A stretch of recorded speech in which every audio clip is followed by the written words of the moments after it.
यहाँ पर सियोयंग घर जा रही होती है। सियोयंग को लग रहा होता है कि उसका कोई पीछा कर रहा है। वो अचानक रुक जाती है और कहती है कि कौन है। सियोयंग कहती है तुम कौन हो, ये क्या हो रहा है। फिर वहाँ पर वे लड़ाई करने लगते हैं। यहाँ पर हमारा हीरो उनसे लड़ाई कर रहा होता है। हमारे हीरो का नाम होता है लुइस। यहाँ पर हमारा हीरो अपनी ताकतों का उपयोग करके से लड़ाई कर रहा होता है। उसे हवा में ऊपर करता है, कहता है मैंने पूछा कौन हो।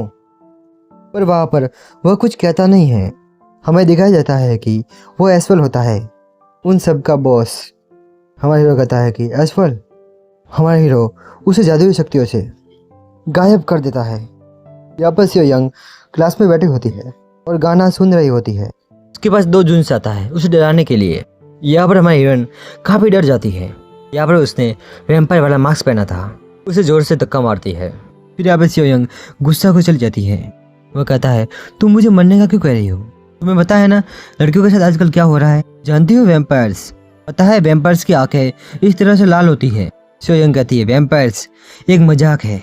वह कहता है कि नहीं ये सच है, अगर तुमने इसे नहीं फेंका तो मैं तुम्हारी आंखें लाल कर दूंगी, ठीक है। फिर वहाँ से चली जाती है। फिर वह मार्क्स फेंक देता है। रुक जाओ हम दोनों साथ में जाते हैं। यहाँ पर वे मार्क्स उठा लेते हैं। कहता है कि ये तो वैम्पायर है। फिर यहाँ पर वह मार्क्स पहनता है। फिर कहता है हाँ मैं वैम्पायर हूँ। उसी वक्त वहाँ पर एक लड़की आती है जो उसे बैग से मारती है। यहाँ पर वह कहती है कि अंकल तुम ये पहन कर मेरा दिन खराब कर रहे हो, आप कितने अजीब से हो बेवकूफ़। फिर वे मार्क्स उतारते हैं। यहाँ पर उसके नाक से खून आ रहा होता है। यहाँ पर 2 जून्स की मम्मी फूलों को पानी दे रही होती है। उसी वक्त वापस सियोयंग आती है। कहती है सियोयंग इतने दिनों बाद आई हो, कभी कभी आया करो। कहती है मैंने तुम्हारे लिए कुछ खाने को लाया है क्योंकि तुम अकेली रहती हो और तुम्हें अच्छे से खाना चाहिए। कहती है कि आपको हमेशा ऐसा करने की जरूरत नहीं है, थैंक यू। 2 जून कहता है तुम इनका शुक्रिया मत करो, यह सब तुम्हारी थी। तुम्हारी मम्मी एकदम अच्छे से शॉप चलाती थी, अब तो यहाँ पर कोई कस्टमर भी नहीं आता है। उसकी माँ कहती है यहाँ पर बहुत सारे कस्टमर्स आते हैं। जब यहाँ 2 जून सियोयंग को फूल दे रहा होता है। सियोयंग कहती है मुझे नहीं चाहिए। वो कहता है तुम्हें तो फूल पसंद है ना।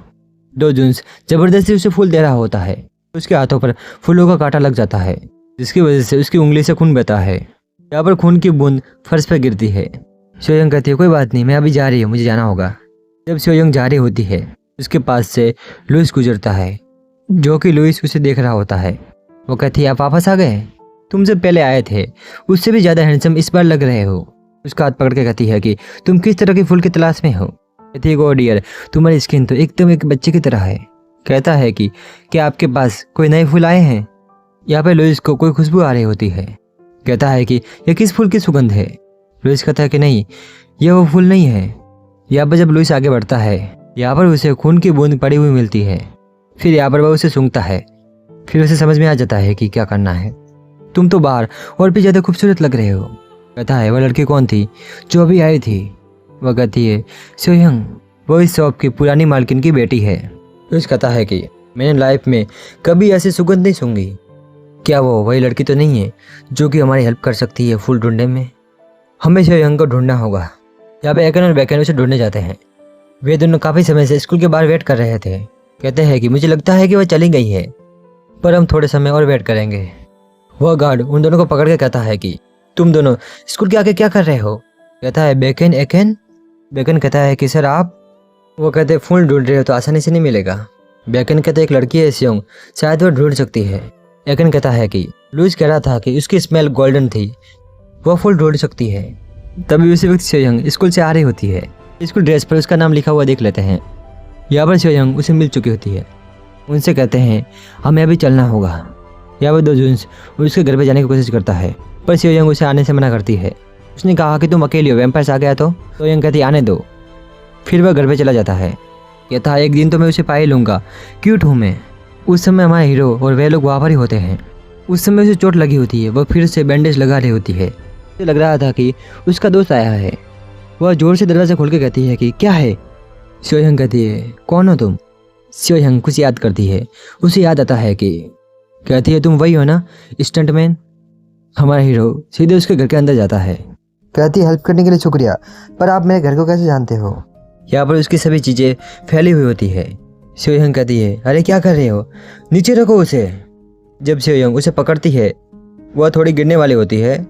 हमारा हीरो उसे पकड़ लेता है। सियोयंग कहता है क्या तुम वैम्पायर हो। कहती है तुम हो कौन, यहाँ पर क्या कर रहे हो? अभी ही चले जाओ, नहीं तो मैं पुलिस को बुलाऊंगी।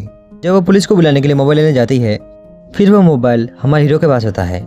सोयंग उसे डर कर भाग रही होती है। वह सोचती है क्या था, वह तो इंसान नहीं था, वह एक वैम्पायर था। यहाँ पर हमारा हीरो सोयंग को पकड़ लेता है, उसे बेड पर लिटाकर कहता है कि सोयंग कहती है तुम चाहते क्या हो? कहता है एक वैम्पायर फूल जो कि इंसानों ने 150 साल पहले चुरा लिया था।